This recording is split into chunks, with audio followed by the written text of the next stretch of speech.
we on? Not yet.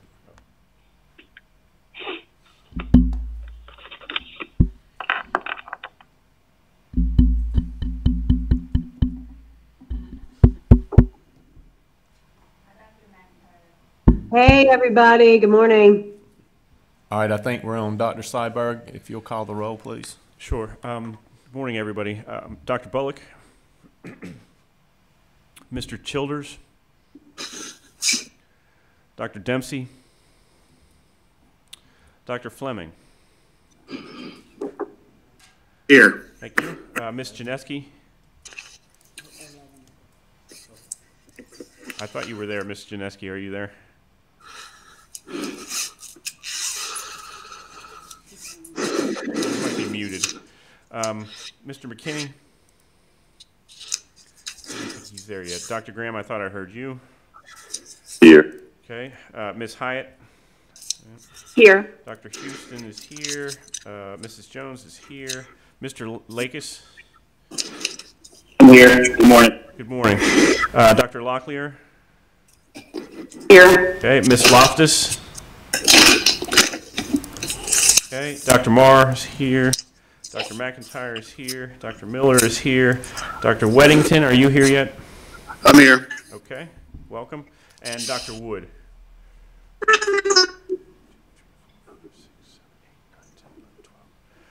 I'm going to, I think that was a yes. Although it was a little Alvin Chipmunkish. So. Okay. Okay. We have a quorum.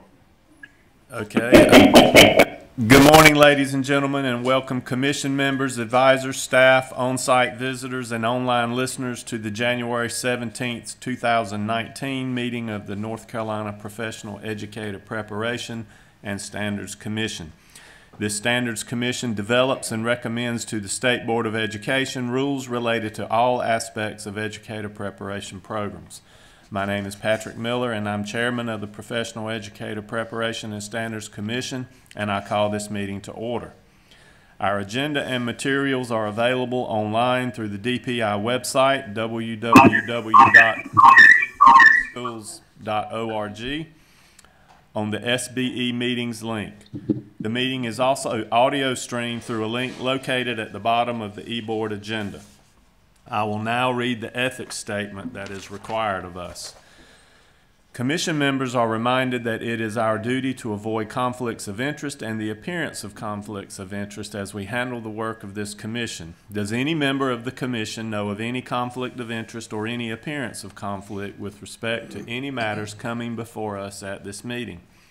If so, please state them for the record. If, during the course of the meeting, you become aware of an actual or apparent conflict of interest, please bring the matter to the attention of the chair. It will then be your duty to abstain from participating in discussion on the matter and from voting on the matter. Commission members, you have had an opportunity to review the proposed agenda for today's meeting. Do I have a motion to approve this agenda for the January 17, 2019 meeting? So moved. Have a motion and a second to approve the agenda for today's meeting. Is there any further discussion? Hearing none, all in favor of approval, please say aye. Aye. Aye. Aye. Aye. Any opposed? And the agenda has been approved. Thank you. The minutes from our previous commission meeting on December 13th, 2018 have been prepared and made available to you. Do I have a motion to approve these minutes? So moved. Second. Okay, we have a motion and a second to approve the minutes from the December 13, 2018 meeting. Is there any further discussion? Hearing none, all in favor of approval, please say aye. Aye. Aye. Any opposed? And the minutes are approved. Thank you. I'd now like to ask Dr. Kim Evans, Dr. Andrew Seiberg to provide the Board of Education and NCDPI updates.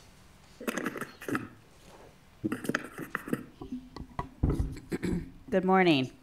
The first update that I'm going to give is for LICN 001, licenses for out-of-state teachers. This came as a discussion item to the January State Board meeting. What was discussed during this presentation was how this is, rather than reciprocity, that it is one-sided. It would be North Carolina accepting all other states, or states that had the comparable exams. I can't hear anything that's being said. I'm having trouble hearing also. Let me make sure. If everybody could mute if you're not talking. There we go. Does that help? Yes. Okay. That this is a one-sided coming from North Carolina, and that we are the ones accepting other states' exams, and also whether this would meet NC licensure standards for our state. Tim, this is Angela. Could you start over, because the first part of what you said was completely like static. Sure. I'm sorry. No problem. So the update that I'm giving is LICN 001, and it went to the state board in January as a discussion item. And what was discussed during this presentation was how this is not true reciprocity with any states. It is one-sided. It is North Carolina accepting other states' licensure exams and preparation to issue a license. And what was the main concern was around elementary education and ECGC licenses.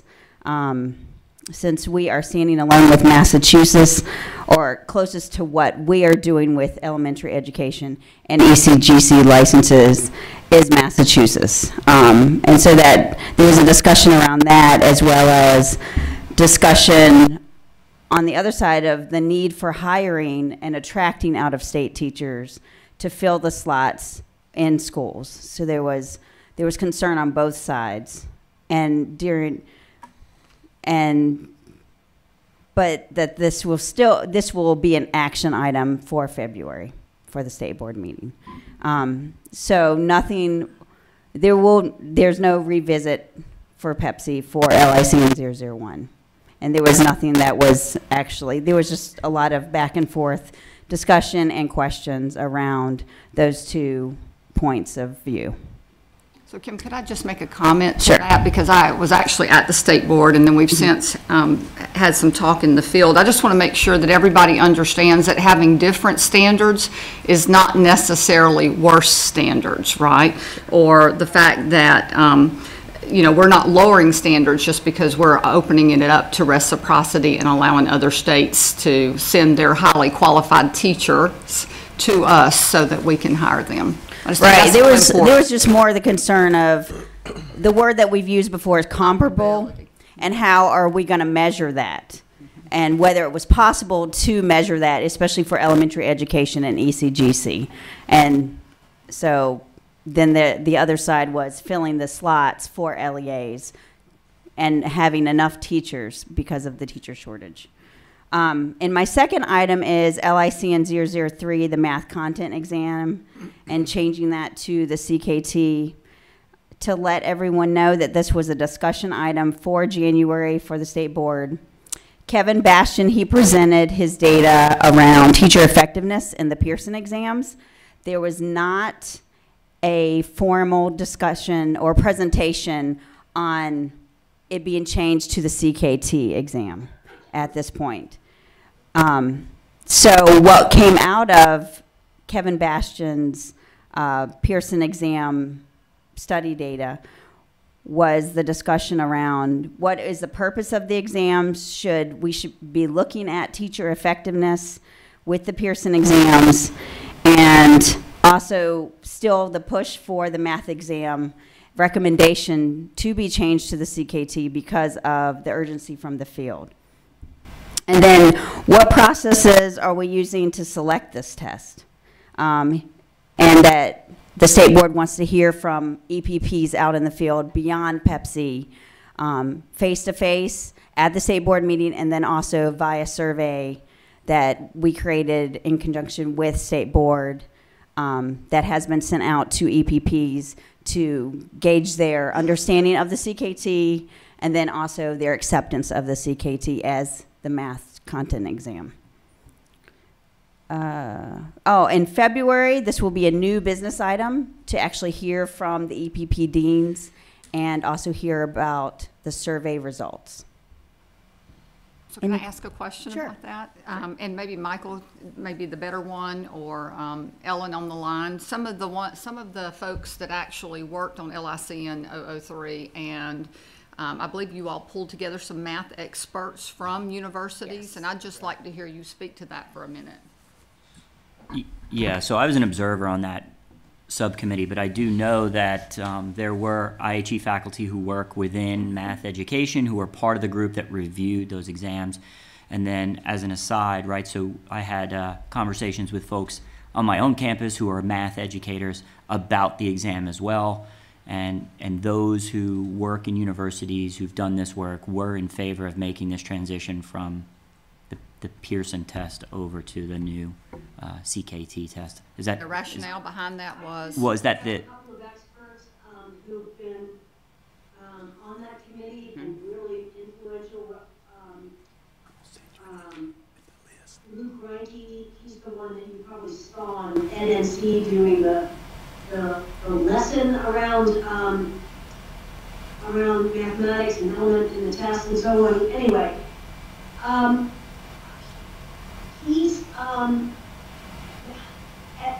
they're all in favor of changing this test.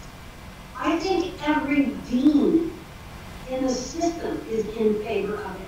So I'm sort of curious what the board is saying when they say they want to hear from the deans, or what is that going to look like, and is there a way that we can make sure we get information to the board before a the survey next went meeting out. so that the board could act on You sent a survey, what the right? deans are thinking, So- and or the elementary mathematics experts? Yeah. So there will be a survey, or there is a survey that has been sent out as of yesterday. And the main two things that the state board wants to know is how candidates are being prepared for the math exam, and then hear them agree with the change in the math content exam. I just want to make a note or make a point. I'm not sure if people realize this, but I know, there are folks that reach out from the field who talk to Ms. Jones. There are deans and directors who reach out to me directly as well when there's an item coming up. So we hear from professionals in the field. It's not as though this is all happening in a vacuum. So, I'm a little bit taken aback when I hear something like, we want to hear from the deans. Well, in fact, we do hear from the deans, and there are deans on this commission. And so the notion that we're not talking to each other it kind of boggles my mind a little bit. And just my last point was that I was asked about kind of the rationale for the test, and really it's a better indicator of what we expect elementary teachers to do in the classroom, as opposed to the Pearson test, which is not necessarily indicative of teaching. It's indicative of content knowledge, right? So. And other than the deans, there were also practitioners that were part of that study. So it wasn't just higher ed looking at it. I think it had a very Well, I think it broad had a math perspective. expert committee on, if I recall It correctly. did, and it's, Okay. but I can understand why maybe they want to do a survey to get a final comment. I think I just wanted everybody to hear and understand that there were folks, I was not part of that because I'm not a math expert, but we had math experts from different systems, and we had from the UNC system. We had those practitioners at those universities, my understanding, were actually part of that committee. We had folks from Meredith, from UNC Wilmington, from ECU, from UNC Charlotte, and Lenore Ryan, I think, in Winston-Salem State. So there were quite a few different folks on there that are not necessarily commission members, I'm right? making most of what she's saying. She's agreeing with what you said, Dr. McIntyre. I would encourage you, those of you that are deans, to encourage the deans outside of Pepsi to place a priority on completing that survey so that we can get that data back and get it to the state board members who requested that, so that it increases our chances to get it before the full board in the February meeting. So if you could reach out to those folks and stress to them that this is of critical importance, I would appreciate it. And I believe we have a due date of January 29th for the survey to be submitted. But earlier is excellent too. Yes, yes. And it shouldn't take too long, like 3 to 5 minutes. Patrick, this is Van. We have pushed it out. We had a number of our faculty on the task force. I agree with everything the other team just said. Well, thank you, Van. We appreciate that. Patrick, this is Ann Bullock. I wanted to say, Kim, Patrick, I wanted to know if it would be helpful if a group of deans or a combo group from Pepsi went to the state board meeting and did something like a short presentation or anything. Would that be helpful, or do you think the survey will be enough? This is Andrew chiming in here. So we are in the process of requesting a dean or two to come and actually be there to voice concerns, opinions, and share their thinking on that as well at that February meeting. So that's already in the works. Great, thank you. Mm-hmm. Any other questions? Okay. So the next update is on the teacher compensation models and advanced teaching roles RFP, the award recipients, and the 4 recipients for that grant are Bertie, Halifax County, Hertford County Schools, and Lexington City Schools. And we had 13 total applicants, thank you. 13 total applicants, and all of them have received feedback as far as the ratings for each area of the rubric that was within the RFP. And these are for school systems with the ADM of 4,000 or less.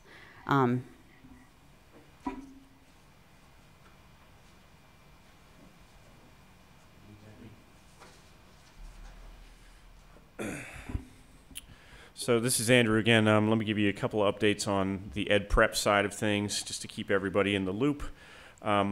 As many of you know, there is a requirement in 599 that we, well, actually, it's partly 599, but there is a law out there that's requiring that we update our reporting systems for EPPs to be interactive dashboards. And so to that end, we had a consulting group called UPD do a diagnostic of the department's technology environments and technical solutions, create sort of a roadmap for us to do that. They presented that on December 13th to leadership here at the department. And DPI is now beginning to work with IT internally to standardize the data definitions. Basically, we want to make sure that everything is something called SEDS compliant, meaning that the language we're using here in North Carolina is also the same language that's used in other states, so on and so forth. So that process is already underway. We've also had some meetings with leadership so that we can start to think about what the next steps are once we get that alignment. And then I'll be working with all the reporters that are out in the field. In some cases, that's the dean if they're very small institutions. In some cases, I'm looking at Dr. Marr. He has reporters that are separate entities because of the amount of folks that are going through his program. It's economy of scale. But I'll be working with the reporters to make sure that any developments that arise out of that process are completely known in the field, and that they have a good process to move forward on it. So the current plan here, just to again keep everybody in the loop of what's happening, there are 2 subcommittees that are working sort of behind the scenes in this commission that are sort of steering how some of this reporting is going to come to fruition. One is on clarifying the EPP accountability, so trying to make sure that we have a good understanding of what measures are we going to use and how are those measures being weighted.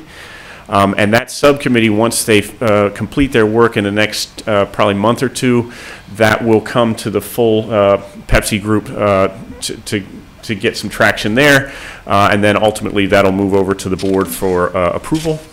And then the second one is to think about, the second committee is thinking about sanctions. So you can't really do the sanction work in terms of what supports is the department or collegial institutions going to be bringing to the table of those institutions that don't meet accountability until you know what the accountability measures are, right? So they're kind of working in tandem.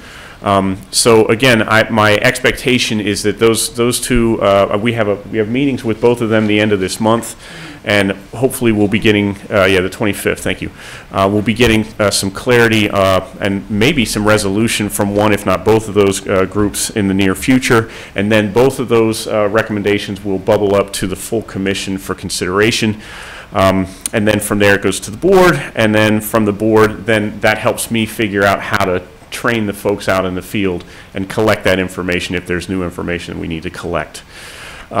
Ultimately, once we have all that, then that then influences what dashboards are being made and how that platform is being built. Is any questions about that process? It's a little bit complicated because there's a lot of moving parts, but everybody okay with that? Okay. I think so. With that, yes. And this is may not be the place where this fits in, Andrew. And I know we talked about it at the task force a little bit yesterday. Mm-hmm. And I know Dr. Petrie Martin talked about DPI being able to come up with a resource, a database, something for those of us in the field, because along with the EPPs now, what we're facing in the spring and going forward this next year is the residency model, and us understanding in the field where we can access that information for our folks coming in. And I know some universities have already started residency models that they have, but without us just going out individually as LEAs and starting to tap into all the universities in the state, there's no way of us knowing, what does that look like, right? And then what I'm hearing from some of the universities is that the whole GPA requirement right now under lateral entry, it is, it's a 2.5 GPA, and if I'm just shy of that, then I can do X amount of coursework to get that GPA up, and then I can move forward. Well, the current legislation says 2.7 GPA. And I know that a couple of universities, and there's probably more that's done this, but UNC Charlotte, I work closely with them in our region, and I believe NC State's already done something similar, but Michael can correct me, and ECU, and there may be others, but they've made a way, kind of like the same way where, for example, UNC Charlotte and ECU, I know have done that you can apply as a post-baccalaureate non-degree student into the residency model, take the first 2 courses, get that GPA up, then those courses will count towards the rest of the residency model. But if all the other universities are doing that, we just need that resource to go to, because I know that some of the universities had not even heard that there was that was a possibility that they could do that. Right, and that's what we talked about yesterday Right. in the task force. Right. Kind of make some kind of sample or exemplar for the universities. Yeah, and Kim and I were present at the NCICU meeting last week. I know Dr. Bullock was there.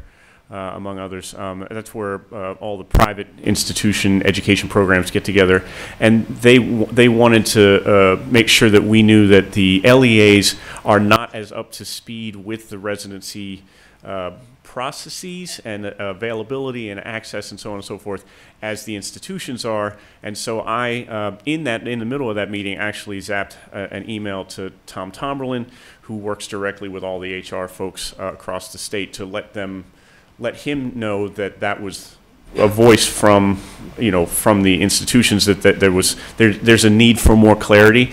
So know that is something that we will work towards to try and help standardize the expectations of the LEAs as well as the institutions. Additionally, what we're trying to do is make sure that we place all the information that we're gathering on residency on the Educator Prep website. So there's just know that there's 2 things that are cooking towards that end, and I agree with you. We're not quite where we need to be to make sure that we have that kind of clarity across the field. Any other comments on that item? Okay, and then there's one other thing I wanted to draw everybody's attention. and that's the hurricane disruption documentation. As you know, many of our eastern districts were directly affected by the hurricanes, the 2 hurricanes that showed up towards the end of October, I think it was, and that really wreaked havoc on so many people across the state. And the legislature heard that and made a provision in there, and the provision was to, allow some flexibility for those student teachers that were affected by those challenges. And to that end, what the bipartisan committee wants in the legislature is documentation of those students that are affected. So I want to say it was maybe beginning of November, I sent out this documentation. If we could hear from everybody on that who had some students that might be affected. And by the way, it may not be just those folks in the eastern area. It could be somebody that's doing their student teaching, but it happens to be in an institution on the west side, right? But they're placed in an eastern district that was affected. So I sent a reminder out. Please make sure that if you're talking or communicating with any of your colleagues in the institutions, to let them know that this needs to be in right away, because we want to make sure that we can get that report in a timely manner, which is due the very beginning of February. And to that end, I sent that out, 2 days ago, 3 days ago, and I've already heard from a good 8 or so institutions since then. So, but I just wanted to draw everybody's attention to that, make sure that we meet the needs of the legislature as they are trying to accommodate the needs and challenges across the institutions. And that's the updates on the EPP side. Any questions?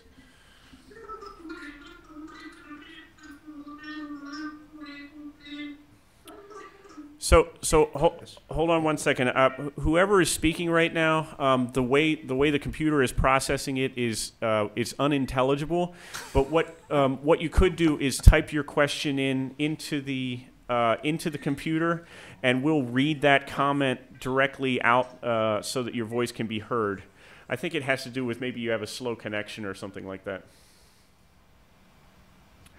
So I'll just wait here for just a couple seconds and see if you can get. See if you can type your question into the text dialog.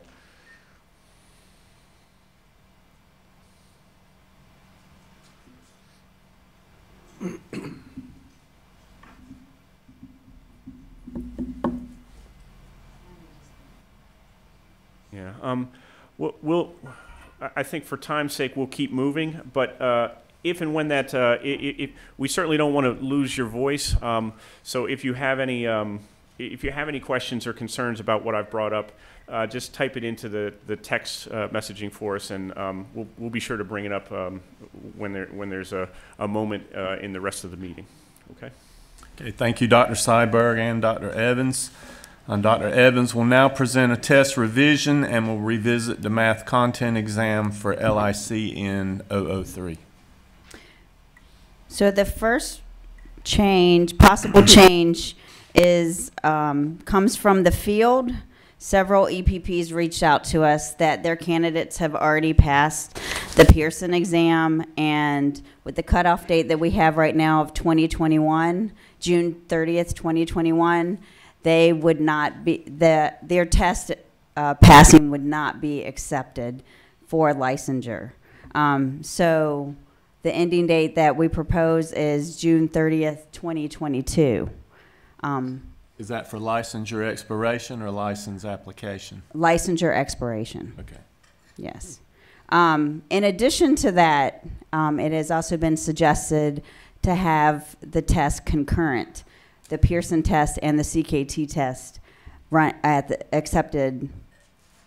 They're just concurrent tests that could be accepted to fulfill the math subtest for elementary education and ECGC. So that is on the table for discussion. Do we want to discuss that first before we go to the Praxis 2 revision? I would say, sure.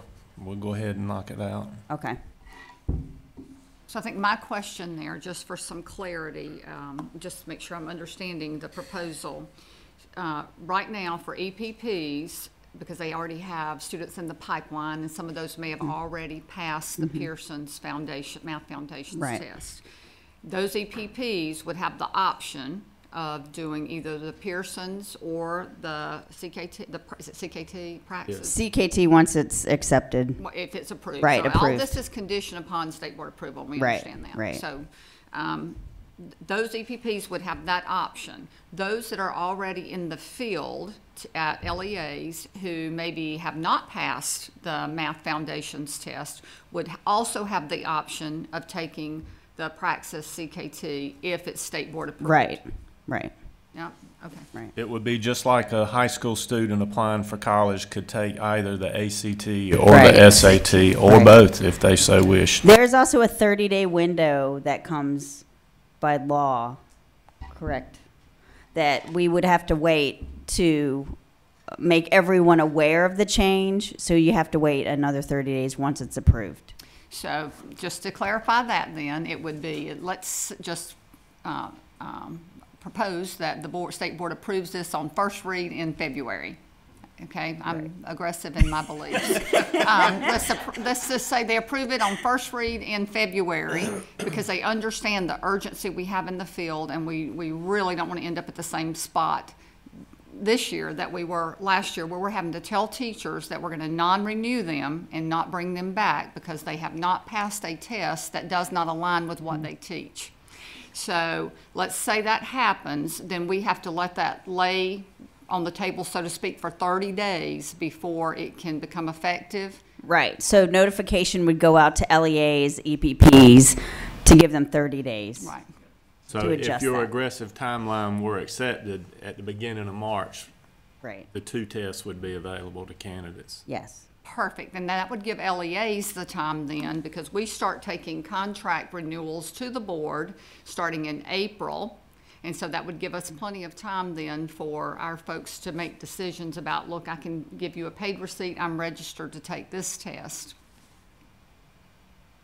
Any other thoughts? Dan, I just have one question. I just want to make sure I'm getting this right. When would be, what's the cutoff date when someone from an EPP could actually still take the Pearson exam? It would never. So there would, From my group was that everybody's on board with changing to the CKT, but some of the institutions in an attempt to help their students pass the Pearson math test in particular, were not admitting students to their schools of education formally until right before their internship year, their full year, senior year. And so there may not be some admitted to a school of ed until August or September of this year, because they would have already taken and passed that particular exam, and perhaps even some folks the year before that particular group. We just wanted to make sure we didn't penalize anybody that had already passed the Pearson exam. so with the concurrent choice, the concurrent test choice, then there wouldn't be an expiration date for Pearson. They would both be accepted. Right, but is everybody on board with keeping both those tests available? And Well, this is Glenda, we are right now.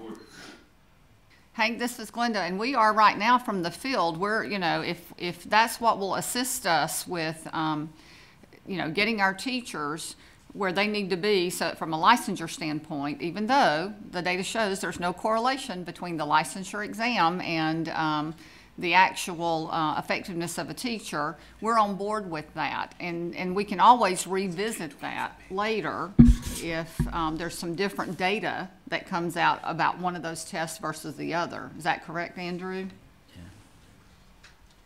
Yeah, I just think from my perspective, it's advisable, right, to have 2 options for people at this point. Let's kind of move forward with both.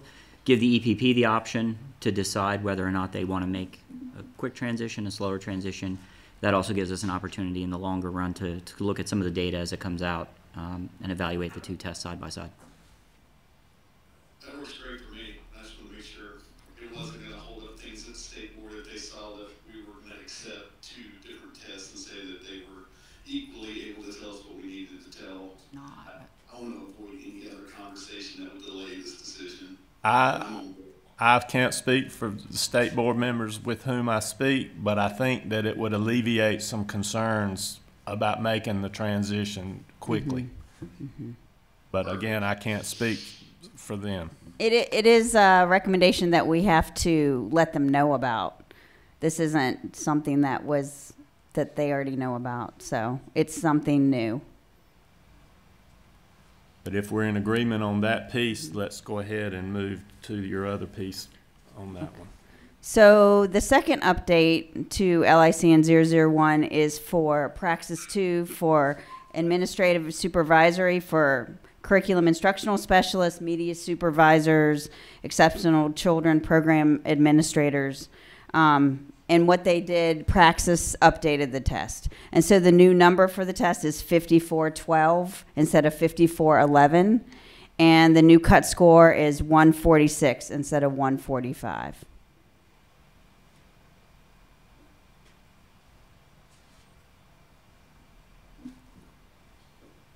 Any questions on that? That one's sort of cut and dry. It is. Okay, so is there any further discussion about any of these two pieces that Dr. Evans just brought to our attention? Hearing none, I will ask for a motion to approve the revised Praxis 2 test 5412 and the cut score, and the revised, well, not the revised ending date, but the fact that we'll accept both the current Pearson test and the CKT as the math subtest in policy LICN 003, so we can send it to the state board. So, move there. I second that. Is that Wesley? I thought it was Aaron. Aaron Fleming. Oh, sorry, Aaron. So you were making the motion, Dr. Fleming? Yes. Thank you. And we have a second from Ms. Jones. Is there any further discussion? Hearing none, all in favor of these changes, please say aye. Aye. Are there any opposed? Motion passed. Thank you very much. Are you doing eval 02? All right, Dr. Evans, is the most dreaded words in golf. You're still up. So our last policy this morning is eval 002 infield and out of field, which we have discussed before. It has gone to PANC for discussion, and now we need to revisit it because it needs to go ahead and go to state board. And it's about the professional assignments in the area of the individual's non-provisional license being considered in-field or out-of-field, depending on the teaching assignment and the non-provisional license area. I have a question.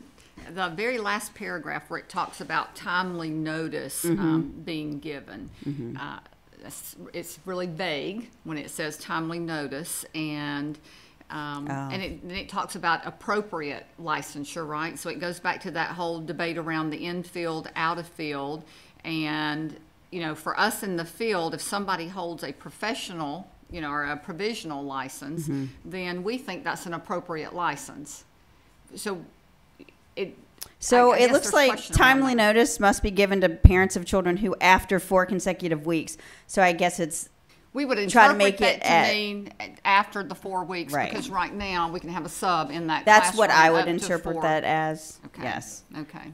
And then the second part of that would does not be the in-field, out-of-field report being required. I don't know that that addresses that here. And is there going to be a report required? Or is that going to be part of that whole superintendent's where we have to sign off about class size and all of that? And this may be way more than, and way deeper, Kim, because I'm looking at your face, but is that going to create audit exceptions that we're going to have to address? That's something that I will have to get back with you. Okay. I mean, I'm okay with this. I just want to make sure in this going forward, I just want to Sure. make sure that we look Sure. at the, you know, They are sometimes the great devil's in the questions, Glenda. details, right? Great questions. Any other questions? Other questions? Hearing none, I'll ask for a motion to approve eval 002 so we can send it to the state board in February. So moved. We have a motion. Do we have a second? Second. Have a motion and a second to approve eval 002. Is there any further discussion?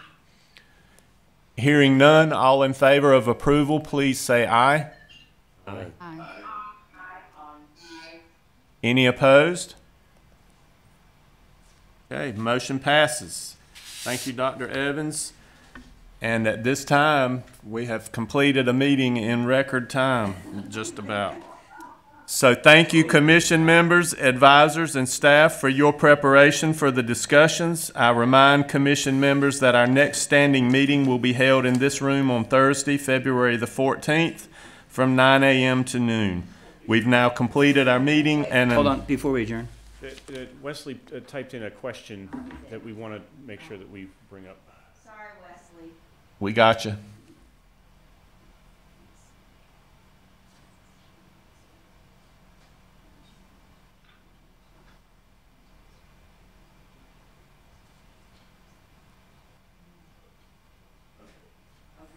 Okay, so the question is around the preparation of the licensure department to be able to handle the incoming residency side of things. I